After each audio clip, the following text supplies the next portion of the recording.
medicina personalizada, que donde ha tenido su máximo desarrollo ha sido en el campo de la oncología, pretende, tras el reconocimiento de mecanismos moleculares de enfermedades neoplásicas, tratar de buscar soluciones que no fueran de quimioterapia. Es decir, alterar alguna de las vías o de los mecanismos que producen el cáncer sin que llevara a la destrucción de las células. En este sentido, la medicina personalizada tiene de bueno que iría dirigida exclusivamente al punto donde se produce una alteración en la célula, y además, pues que los efectos secundarios que tendrían obviamente serían mucho menores que lo que tiene cualquier tipo de terapias contra el cáncer, bien radioterapia o bien quimioterapia. Y esto ha sido como consecuencia del devenir de que los mecanismos moleculares de diversas enfermedades neoplásicas, la mama, el ovario, el pulmón, han sido conocidos y se han encontrado pues alguna alteración en algún gen que condicionaba una mutación, o que tenía una alteración, que se podía producir una proteína específica contra ello, y eso condicionaba pues la curación del paciente. La realidad y el problema de la medicina personalizada es que, claro, muchas veces muchas de estas enfermedades esta alteración no la tienen todos, sino que la tiene un pequeño porcentaje de las enfermedades que lo pudieran tener. Y así, por ejemplo, si uno tiene cáncer de pulmón, la posibilidad de que tengas alteraciones en el gen AL y por tanto puedas aplicar este tipo de tratamiento no es mayoritariamente en toda la proporción, sino en un pequeño número de pacientes. Pero esto sí que ha llevado a la búsqueda sistemática de todos los mecanismos moleculares para aplicarles a cada uno de ellos una solución que no sea de quimioterapia. Y es así que en el mundo de la oncología la difusión de ensayos clínicos precoces buscando sustancias que no son quimioterapias es el pan nuestro de cada día. Lo que pasa es que este tipo de terapias son también aplicables no solo a enfermedades oncológicas, sino a otro tipo de enfermedades, ¿no?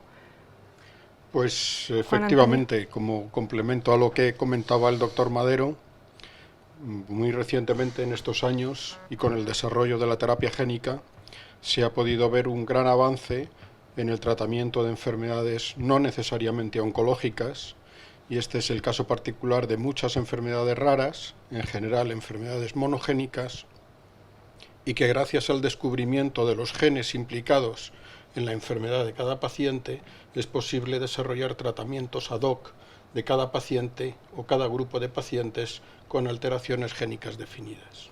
A eso nos referimos cuando hablamos de un estudio o un profundo conocimiento de la biología de la enfermedad. Bueno, yo creo que realmente el gran despegue de la terapia molecular, yo creo que tiene nombre y apellidos y se llama leucemia mieloide crónica. O sea, es una enfermedad devastadora en la que los pacientes se trasplantaban o fallecían en un periodo de tiempo extremadamente corto. Era una enfermedad típicamente de adultos jóvenes, y que lo que hemos conocido los que llevamos algún tiempo en esto, pues eran pacientes que se diagnosticaban, el paciente se trasplantaba en el plazo de 1 mes, 2 meses o fallecía. Y se encontró el mecanismo molecular que desencadenaba esta enfermedad, una alteración en una ruta de tirosinquinasas, y exclusivamente con una pastilla hemos pasado a una enfermedad en la que el pronóstico vital era extremadamente corto o nulo si no había posibilidad de trasplante, a ser una enfermedad crónica que se trata con una pastilla diaria y en la que los avances han ido definidos en mejorar ese tipo de medicación, en conseguir inhibidores de segunda o tercera generación para controlar una enfermedad que, como te digo, ha pasado de ser mortal de necesidad a ser una enfermedad crónica con pacientes sobrevivientes con este tratamiento durante años. Manuel, ¿cuál es la diferencia entre las terapias innovadoras y las terapias clásicas? Pues, se pueden indicar a diferentes niveles, pero también es cierto que el hablar de medicina innovadora, medicina personalizada, terapias innovadoras, terapias avanzadas, recoge un poco una moda, ¿no? Porque en la medicina y en general en muchas actividades humanas vamos pasando por modas, y ahora pues está de moda dar importancia a una medicina que va detrás de una idea que ha dicho el profesor Madero, va detrás de la investigación. de la investigación de la biología de la enfermedad en general y de la biología de los enfermos en particular. Entonces, a nivel de cáncer se ha desarrollado preferentemente, pero esos conocimientos ahora se aplican también a otras enfermedades que no son tumorales. La identificación de alteraciones en rutas genéticas, en genes y en rutas genéticas es prominente en el cáncer. Efectivamente, el cáncer es una alteración de los genes, pero también en enfermedades monogénicas, como ha dicho el doctor Juan Bueren, pero también en enfermedades infecciosas. Entonces, los desarrollos pueden ser a nivel de moléculas, pueden ser a nivel de células, pueden ser a nivel de células manipuladas por terapia génica, puede ser a nivel de construcción de tejidos con células modificadas por terapia génica, en fin, son unos conceptos, digamos, un poco vanguardistas. ¿Qué diferencia hay con la medicina clásica? Pues en realidad la medicina personalizada o innovadora, estas terapias avanzadas que estamos investigando y poniendo en los pacientes, tratan de tapar los huecos que la medicina clásica no consigue tapar. Intentan llevar beneficios a aquellas situaciones clínicas que no tienen solución en la actualidad. O sea, digamos que van a mejorar los resultados de las terapias clásicas de entrada, y luego con el tiempo se supone, y ojalá seamos capaces de curar mejor lo que ahora se cura con más actualmente con efectos secundarios. ¿Y cómo se espera que evolucionen este tipo de terapias en el futuro? Bueno, lo primero que se ha conocido es que los efectos tóxicos que tienen, la tolerancia al tratamiento es claramente mejor que otros tipos de tratamientos, y eso es importante. Y lo segundo, lo que se espera es que se pueda sistematizar para un tanto por ciento mayor de la población cuando no se trata de enfermedades monogénicas, cuando se trata del cáncer. Por desgracia todavía no todos los pacientes son subsidiarios de hacer medicina personalizada. Probablemente el esfuerzo de los investigadores que van por delante muchas veces de las opciones terapéuticas, pues conlleve a poder sistematizar este tipo de terapias, que a día de hoy, por desgracia, todavía no están sistematizadas. ¿Pero creéis que llegaremos algún día a sustituir los tratamientos tradicionales de radioterapia, quimioterapia, que tantas Hombre, ejemplos ha dado Julián, probablemente el más paradigmático, como la inhibición de la ruta de la tirosinquinasa, que en el caso de BCR-ABL de la leucemia amiloide crónica ha supuesto la curación de los pacientes. Han surgido otros interrogantes de si habría que suspender la droga, cuánto tiempo habría que mantenerla, se podría dar de primera línea o de segunda línea, qué ocurriría si el paciente dejas de dar la droga y la vuelves a retomar. Bueno, preguntas hay bastante no resueltas, pero la realidad es que estos pacientes, hasta los años 90, bueno, pues hasta la era del 2000, estos pacientes hacían trasplante de médula y un porcentaje importante fallecían. En cambio, en la leucemia amiloide crónica BCR-ABL la supervivencia ahora es muy favorable. Yo creo que si ojalá todos los pacientes tuvieran una terapia tan personalizada, entrecomillado, como es el inhibidor de las tirosinquinasas en el caso de la amiloide crónica. Pero además la pregunta tuya ya empieza a tener respuesta, porque, y siguiendo en el campo del cáncer, en las leucemias linfoblásticas de muy alto riesgo de los niños y también de adultos, hace unos años surgió un tratamiento muy innovador, que es una terapia avanzada, que son los famosos CAR T-cells. El primer uso fue para pacientes en refractariedad de la enfermedad, y el resultado ha sido tan bueno que ya existen ensayos clínicos iniciales para ver si ese tratamiento se puede utilizar como primera línea, que será lo que conteste a tu pregunta de si estos tratamientos nuevos cambiarán a los tratamientos clásicos. Sí, ese abordaje que comenta Manuel es un poco el desarrollo que también se modificará, yo creo, en el futuro, el desarrollo convencional de las terapias hasta este momento. El desarrollo de ensayos clínicos a la manera que lo estamos realizando ahora, o como se han realizado hasta ahora, con las distintas fases para probar medicamentos, pierde un poco el sentido cuando estamos hablando de terapias avanzadas, puesto que no puede hacerse un desarrollo global como se hace con medicamentos, ni tampoco con el número de pacientes que se hacen los desarrollos en medicamentos. Y un buen ejemplo de ello es, por ejemplo, las terapias génicas. Juan puede incidir un poco más en ello, en cómo la competencia ahora está en demostrar mejoría respecto del tratamiento convencional, que es el trasplante, cuando en realidad son terapias en muchos casos mucho más seguras, con muchas menos complicaciones del trasplante y que están dando unos resultados tan buenos. Sin embargo, a día de hoy la reguladora todavía no lo admite como primera línea porque sigue compitiendo con el trasplante en una competición en cierto modo desigual o desnivelada por el peso de la historia, pero no realmente por condiciones científicas exclusivamente. Bueno, Julio. Sí, hay que tener en cuenta que en el caso de las terapias avanzadas, en la inmensa mayoría de ellas estamos hablando de terapias experimentales, que solamente se pueden hacer llegar al paciente a través de ensayos clínicos donde todo está muy rigurosamente controlado. Son muy pocas las terapias avanzadas que ya se consideren establecidas con productos registrados. Por lo tanto, no podemos decir que estas terapias a día de hoy estén sustituyendo a terapias convencionales, pero están en camino de. Y están en camino de, y esto quizás sea una de las cuestiones más importantes a tener en cuenta, es que nos estamos encontrando con nuevas estrategias terapéuticas, nuevos arsenales terapéuticos en donde los clínicos van a poder echar mano de ellas cuando las consideren como complemento a la farmacología clásica, la cirugía, la radioterapia. Ahora ya tenemos terapias avanzadas en base a la transferencia de genes, en base a la transferencia de células modificadas o no. ¿Esto significa que el médico de medicina general debe conocer los avances en este tipo de terapias?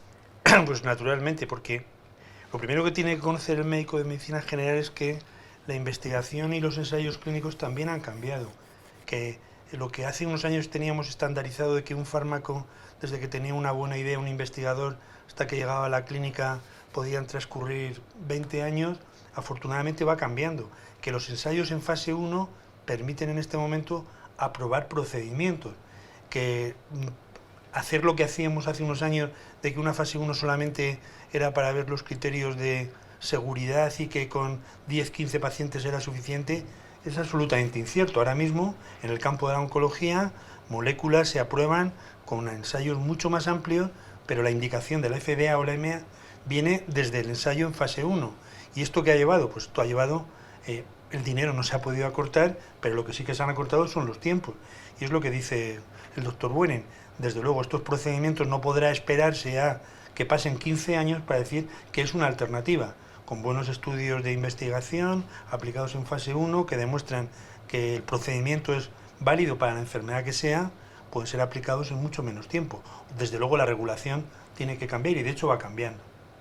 Sí, en ese sentido es interesante el curso que se plantea precisamente para eso. Probablemente el médico que hace medicina general o incluso médicos de determinadas especialidades respecto de otras, será muy difícil mantenerse al día en todos los avances que se van produciendo y a la velocidad que se van produciendo.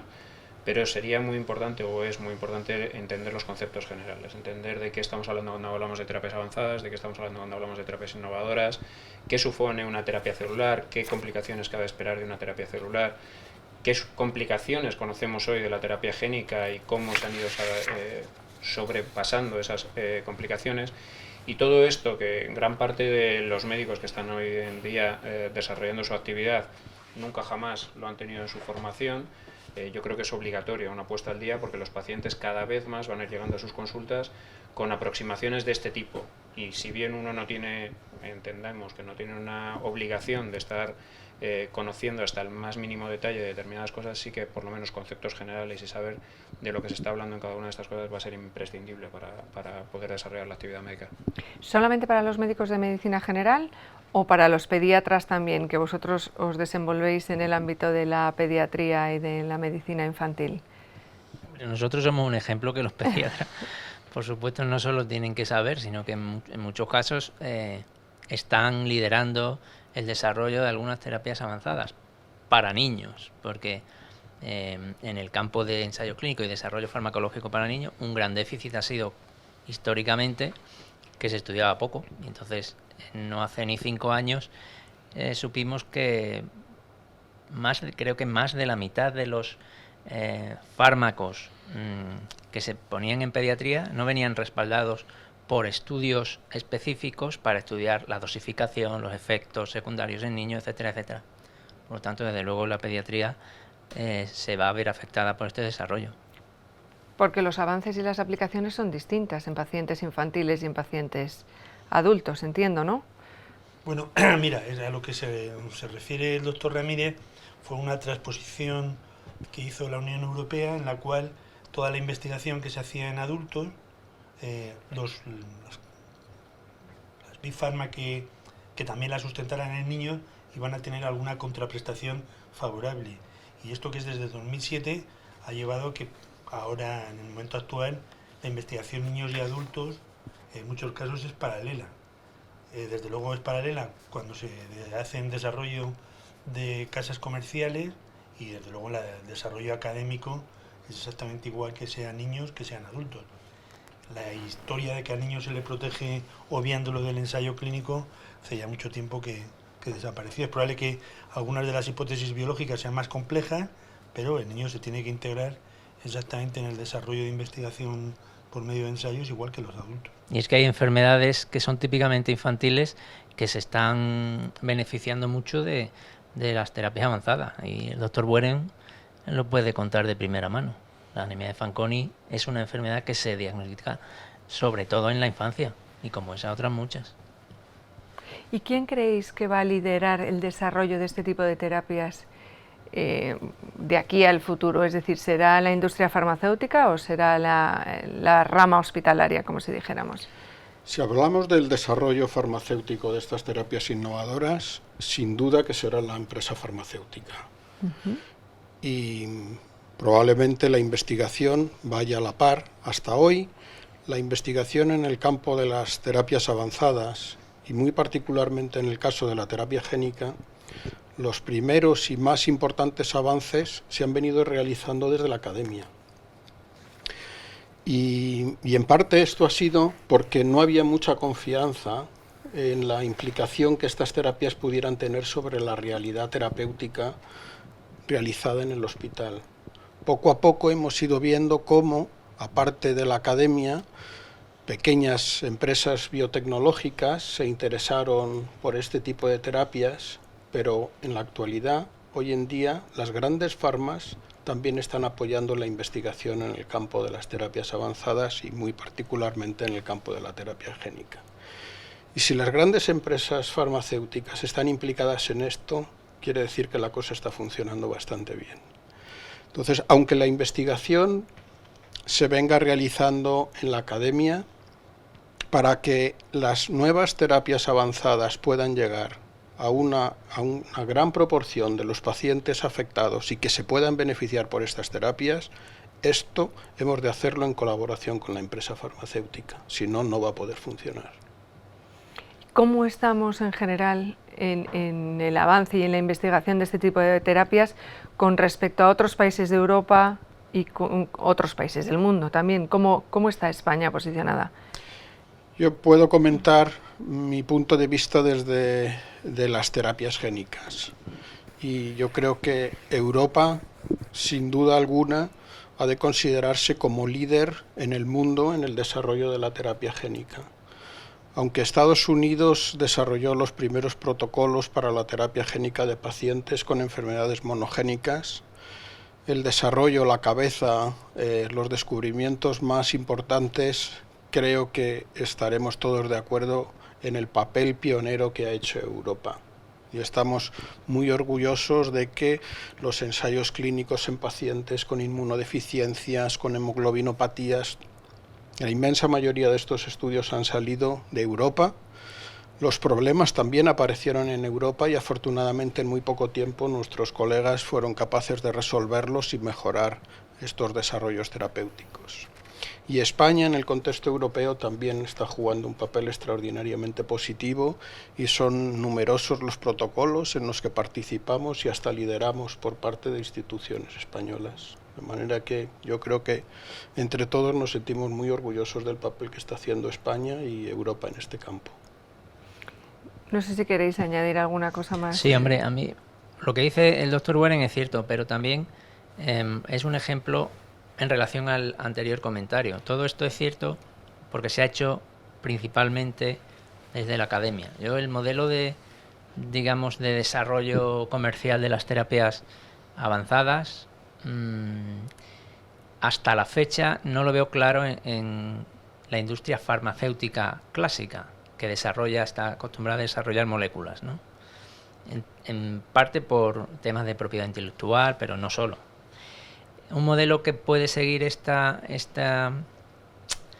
desarrollo es, salvando las distancias, lo que sucedió en el campo del trasplante hematopoyético, que es una técnica de terapia que no se desarrolló comercialmente, alrededor de la cual sí que ha habido mucho desarrollo empresarial, pero el trasplante hematopoyético lo desarrolló primero un equipo en un hospital y de ahí ha ido saltando a otros hospitales.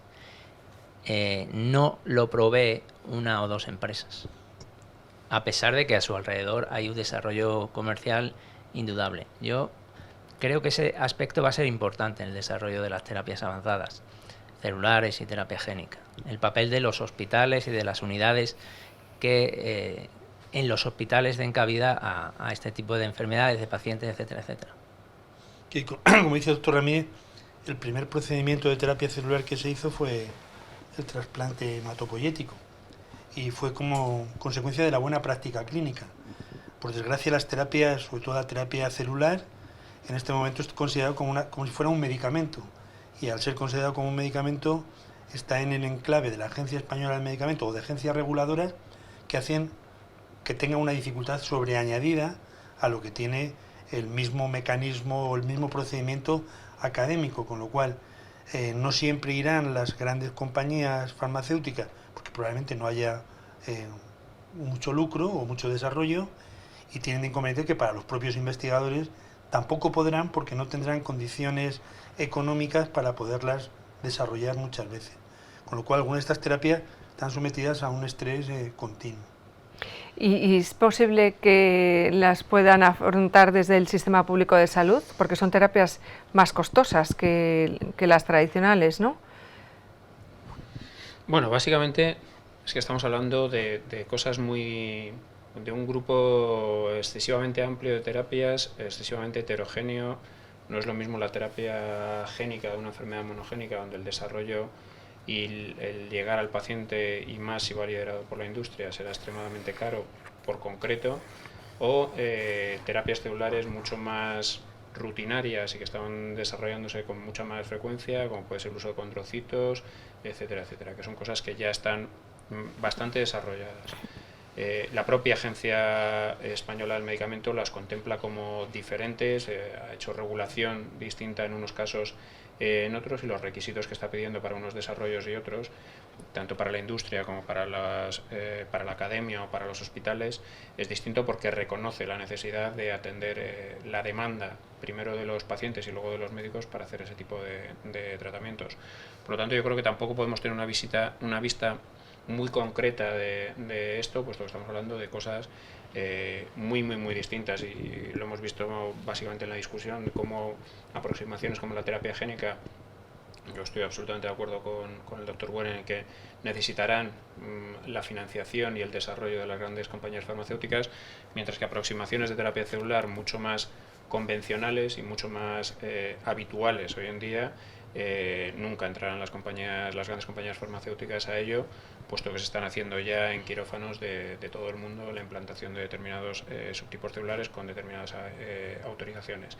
Y esto es todavía mucho más llamativo cuando uno trasciende a la regulación local, ya no solo la regulación nacional, sino la regulación europea, y saludabas al principio a gente del otro lado del Atlántico, en el que las regulaciones son completamente diferentes a las de aquí, o incluso en países asiáticos donde la regulación o la desregulación en algunos casos es completamente diferente. Cuando uno trata de ver el papel que todo este tipo de terapias va a tener de manera global, pues verdaderamente se abre todo un abanico de posibilidades y es imposible abordar todo lo que habrá. Yo creo que si nos ceñimos a nuestro entorno, a nuestro país, pues ya la propia agencia ha hecho excepciones o ha hecho consideraciones a cómo se van a desarrollar unas y otras cosas, porque reconoce que existen diferencias claras entre unas y otras. No sé si queréis añadir algo más. ¿Veremos este tipo de terapias como una parte de las distintas especialidades en medicina o será una especialidad en sí misma? Bueno, no creo yo que nunca pueda ser una especialidad en sí misma, sino que será parte, o sea, será un tratamiento o un diagnóstico de una patología general. No será una especialidad de la medicina. O sea, hay que tener un conocimiento previo y es como ha surgido el desarrollo, y no solamente por el hecho de fabricar células, genes que puedan ser aplicados. O se necesitarán de la colaboración de los dos. Desde luego, no te podría decir yo que esto valiera exclusivamente para que fuera una especialidad. Desde luego, el desarrollo que se está produciendo ahora va ligado a cada una de las especialidades. Cada especialista en concreto ha encontrado la ventana en la que puede aplicar terapias innovadoras, terapias avanzadas, terapias moleculares en su especialidad, y a partir de ahí pues los equipos de terapias avanzadas de los distintos centros van dando respuesta. Yo creo, lo planteaba muy bien el doctor Ramírez desde el principio, esto es un esfuerzo desde la investigación más básica hasta la clínica, lo que llamamos la traslación de todos esos conocimientos básicos, y ahí está jugando un papel fundamental los investigadores, pero es fundamental también la demanda de los clínicos especialistas en cada situación para demandar ese tratamiento específico que no tiene respuesta en la actualidad. Lo hemos comentado también, que gran parte de la aplicación de todo lo que sea terapias avanzadas, terapias innovadoras, lo que viene es a tratar de tapar esos agujeros que hoy en día la farmacología clásica no ha cubierto, y solo los grandes especialistas son los que están reconociendo dónde la medicina actual no ha llegado y dónde necesitan esa ayuda para poder aplicar tratamientos. Yo creo que necesariamente, independientemente de que para el desarrollo de todas estas terapias celulares, terapias génicas, hacen falta unas unidades muy específicas de producción de estos medicamentos, y esos son equipos muy específicos con formación muy avanzada para la producción de los medicamentos. Independientemente de esos equipos, hace falta un clínico especialista que vea la oportunidad de tratamiento. Sí, yo estando completamente de acuerdo con mis colegas, yo creo que va implícito en su propia respuesta que, si bien nunca vaya a ser una especialidad diferente en el campo de la medicina, sí lo va a ser en el campo de la farmacia. Porque estamos hablando de nuevos medicamentos, estamos hablando de medicamentos que en muchos casos son medicamentos vivos, que necesitarán una formulación especial, necesitarán una conservación especial, una galínica especial. Estamos hablando de, en muchos casos, virus modificados genéticamente. Y esto va a ser un nuevo campo de la farmacia, de forma que estas nuevas especialidades farmacéuticas necesitarán realizarse en colaboración con nuestros colegas clínicos para el buen uso de este nuevo tipo de medicamentos. Una última cuestión, bueno, por ir más o menos cerrando el debate. ¿Cómo nos encontramos a nivel de regulación y en nuestro ordenamiento jurídico? ¿Este tipo de terapias cómo están a nivel de regulación? Pues en los últimos años han ido sucediendo cambios. Hubo una orientación primero desde Europa. En un primer paso, como ha comentado el profesor Madero, lo que ahora entendemos como terapias avanzadas fueron consideradas como medicamentos clásicos, y eso impuso en su desarrollo una serie de le impuso unas limitaciones, porque tenía que cumplir con una serie de exigencias que en la práctica en parte se tradujo en problemas para su desarrollo en centros académicos o con financiación pública. Luego, a nivel nacional, por ejemplo, aquí en España, yo creo que fue en el 2014 fue el Real Decreto, se volvió a legislar para en parte asumir esas situaciones, y salió el Real Decreto de producción de medicamentos de terapia avanzada no comerciales, ¿no? Que, digamos, abre el abanico de posibilidades de desarrollo de esa terapia, y hay otra legislación. La idea es que cuando se trata de temas en los cuales la investigación es tan determinante, siendo la investigación un proceso que no para nunca, la legislación que pueda en un momento salir y plasmarse puede quedarse obsoleta o ser demasiado rígida al cabo de los años y tiene que transformarse. Existe legislación sobre el tema, pero digamos no es definitiva. No sé si queréis comentar algo con respecto. Yo creo que la legislación existe, el Real Decreto de Terapias Avanzadas existe, pero como bien puntualizaba el doctor Ramírez, los avances cada año ponen esa legislación a prueba, puesto que aparecen nuevas técnicas que es continua la pregunta a la Agencia Española de cómo encuadrar esta nueva aproximación, cómo se encuadra en ese Real Decreto, o cómo esta modificación puede hacer que ya no aplique esto, de manera que hay siempre una cierta sensación de vacío legal, como ocurre con muchas de estas, ya no terapias y muchas más cosas. La innovación constante hace que muchas veces se quede fuera de la regulación cosas. Lo vivimos en nuestro día a día con multitud de problemas con las redes sociales, con Internet, etcétera, etcétera, y vemos cómo los avances continuos hacen que la legislación no sea capaz de dar respuestas. Esto ocurre también en el campo de la innovación médica, de la innovación en todo tipo de terapias. Y es bastante frecuente encontrar respuestas o preguntas-respuestas en la propia página de la Agencia Española del Medicamento de cosas que han surgido en los últimos meses y que se ven obligados a contestar para tratar de mantener una cierta regulación de todos estos aspectos. No sé si quieres comentar algo más a este respecto. Sí que te quería hacer una pregunta antes de terminar. Hace algunos años sí que se consideraban o se decía que las terapias génicas eran no seguras. ¿Qué tienes que decir con respecto a eso? ¿Eso es real? Sí, he hecho una observación ya antes, pero sí es cierto que las terapias avanzadas y más en particular la terapia génica ha tenido mala prensa. Y yo creo que esto ha sido muy injustificado. No quiero con ello decir que determinadas aplicaciones de la terapia génica en su desarrollo no resultaron en efectos secundarios adversos directamente asociados a las terapias.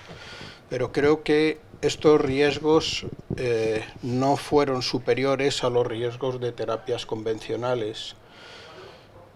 Y sin embargo sí que salieron en las primeras hojas de los periódicos frases como la terapia génica produce cáncer.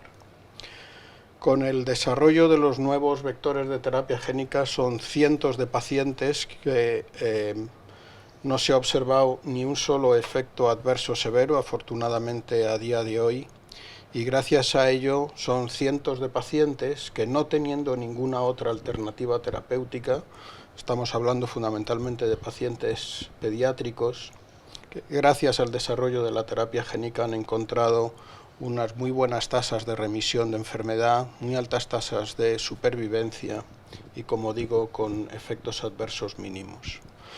Por lo tanto, sí que me parece que es un punto muy importante y agradezco la pregunta, porque yo creo que esto se debe al esfuerzo de muchos investigadores que en muy poco tiempo han conseguido que entendamos mucho mejor cómo funcionan muchos de estos medicamentos génicos. ¿Hay ya medicamentos génicos aprobados? O sea, que estén... Sí, existen dos medicamentos génicos. El último de ellos fue precisamente un vector lentiviral que permite la corrección genética de las células responsables de la formación de la sangre. Y esto ha sido lo que permitió a los que conocemos como niños burbuja, son niños que padecen inmunodeficiencias severas congénitas, con supervivencias que no llegan a unos pocos meses si el paciente no tiene un donante apropiado. Pues en el caso de la inmunodeficiencia severa combinada por una deficiencia del gen de la adenosina desaminasa, este vector lentiviral que se desarrolló en el Hospital San Rafael de Milán, ahora con el desarrollo a partir de GSK, ha encontrado la aprobación por parte de la Agencia Europea del Medicamento y ya se considera como el primer vector lentiviral que se considera como un nuevo medicamento de terapia génica. Es una enfermedad de las consideradas enfermedades raras, ¿verdad? Absolutamente. Lo digo porque, como hemos hablado mucho de los tratamientos oncológicos, ¿dónde más son aplicables estas terapias? Pues en enfermedades raras, desde luego. Desde luego, ¿no? En enfermedades hematológicas, pero no necesariamente hematológicas, ya hay desarrollo, hay investigación por lo menos en fases 1 y creo que también en fase 2, eso no estoy seguro. Y luego también el otro medicamento de terapia génica aprobado aquí en Europa, si no estoy confundido, es un vector, es un virus adenoasociado para una enfermedad Una enfermedad de depósito. Sí, una enfermedad de depósito, sí, eso es así, ¿no, Juan? Sí, O sea pero últimamente parece que la casa comercial ha retirado la solicitud. Bueno, también tiene toda la aproximación de terapias celulares, está íntimamente relacionada con todo lo que es la medicina regenerativa. Y ahí también hay un campo amplísimo en relación, pues desde patología osteomuscular, etcétera, etcétera, donde también hay mucho, a diferencia de las enfermedades raras, donde estamos hablando de la curación de pacientes que hasta hoy no tenían tratamiento, pero muy pocos pacientes, estamos hablando de la recuperación de pacientes y de un número ingente de problemas, desde osteopatía, de cualquier tipo de problema degenerativo, pues ahí está comenzando a haber también una aplicación de terapia celular y medicina regenerativa impresionante. Porque la regenerativa es distinta a la celular. Bueno, una parte de la medicina regenerativa es celular. Es celular. Y eso, como muy bien dice Julián Sevilla, hay grandes grupos de enfermedades que están sometidas a investigación y si no a tratamiento con terapia con células madre mesenquimales, las más regenerativas, lo que más. Y ahí hay grandes grupos de la osteoarticular, patología tan banal como la osteoartritis, patología neurológica, degenerativa y autoinmune, patología isquémica, como ocurre en el corazón. Es decir, la medicina regenerativa o la terapia celular con células mesenquimales, pues es una alternativa que lo que está pendiente es de comprobar realmente si alguno de los resultados que se hicieron son realmente reales. Y le pasa a la medicina o a la terapéutica pues lo que le pasa a muchas cosas, ¿no? Que el aplicar procedimientos terapéuticos es muchas veces más sencillo que conocer el conocimiento profundo de la enfermedad. Y muchas de estas enfermedades se han empezado a tratar sin que se tuviera un conocimiento profundo o no tuviera el conocimiento profundo de la enfermedad que permitiera aplicar. Y bueno, y ese es el decalaje que tiene. Sí, en este sentido, y antes preguntabas por el papel de los investigadores españoles y el papel de Europa en el campo de las terapias avanzadas, pues haciendo referencia al campo de la terapia celular, pues de los pocos estudios en fase 3 que se han aprobado mediante el uso de terapia celular, precisamente un estudio que llevó el doctor Damián García Olmo en colaboración con la empresa TaiGenix, en parte en Europa y en parte también en España y fuera de España, pero en Europa pues se consiguió un resultado positivo en el tratamiento de fístulas. De manera que, bueno, pues son no solamente estudios de terapia génica, sino de terapia celular, en donde España ha tenido un papel muy, muy importante. Como puedes ver, seguimos abriendo el abanico de posibilidades de tratamientos, seguimos abriendo el abanico de terminología, de conocimientos, de aplicaciones, y volvemos al motivo de esto, es la necesidad de formación, no solamente de la gente que está específicamente trabajando en cada uno de ellos, porque es relativamente difícil encontrar expertos en terapia génica, relativamente difícil encontrar expertos en terapia celular, conjugar un equipo que pueda dar respuestas a todo el conocimiento de estas áreas. Yo creo que no ha sido una empresa fácil. Desde la formación del curso es lo que hemos intentado para dar respuesta a todos aquellos que tienen inquietudes de todo un campo que se ha abierto y en el que realmente está en una explosión absoluta. Y yo creo que gran parte de especialistas y no especialistas lo que tienen son profundos desconocimientos de todo tipo de cosas, terminologías, indicaciones en la actualidad, aplicaciones futuras, regulación, etcétera, etcétera. No quiero terminar sin haceros una última pregunta, que me contestéis muy brevemente. ¿Cómo cambia todo este panorama de las terapias avanzadas la relación con el paciente? Que entre otras cosas llega cada vez más informado a la consulta, supongo. Nosotros Somos un equipo de investigación que inicialmente trabajábamos exclusivamente en el campo de la investigación básica.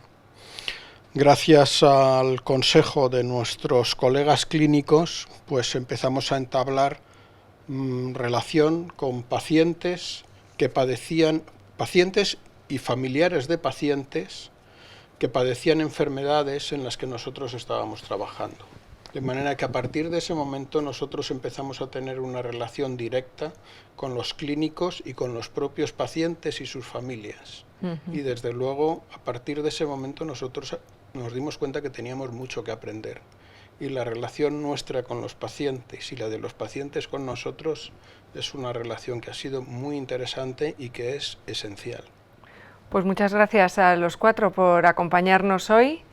Muchas gracias, doctor Ramírez, doctor Madero, doctor Sevilla y doctor Bueren, por ilustrarnos un poco e introducirnos en el mundo de las terapias avanzadas, y gracias a los que nos han seguido desde detrás de los ordenadores, y animarles a que pidan más información sobre el curso, que yo creo que será muy interesante.